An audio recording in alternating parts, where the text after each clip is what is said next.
আজকে আমার আবেগ থেকে, আমার অনুভূতি থেকে আমার নেত্রী এবং আমার নেতার কবর জিয়ারত করার জন্য আমার মন চাইছে। সেই জন্য আমি সকালে ঘুম থেকে উঠেই এটাই প্রথম এরাদা করেছি এবং এখানে চলে এসেছি। কোনো এটা রাজনৈতিক কোনো পরিকল্পনা বা কোনো সিদ্ধান্তের বিষয় না, এটা আমার ব্যক্তিগত আবেগ এবং আমার ব্যক্তিগতভাবে আমি অনুমতি চাইছি, আমাকে অনুমতি দিয়েছে। আমি ব্যক্তিগতভাবে আসছি, আমি অনুমতি চেয়েছি। এত কাছে থেকে ওনার সাথে আমি কাজ করেছি, যখন আমি যা চেয়েছি নির্দেশে তাই উনি আমাকে দিয়ে দিয়েছেন।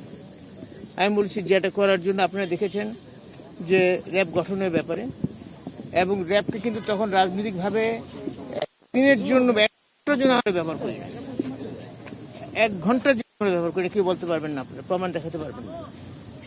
এবং উনি সেই সুযোগটা দিয়েছিলেন। সেখানে যদি বিএনপির কোনো নেতাকর্মীরা থাকতো সেখানে উনি ছাড় দেন। সেই নেত্রী ছিলেন আমাদের বেগম খালেদা জিয়া।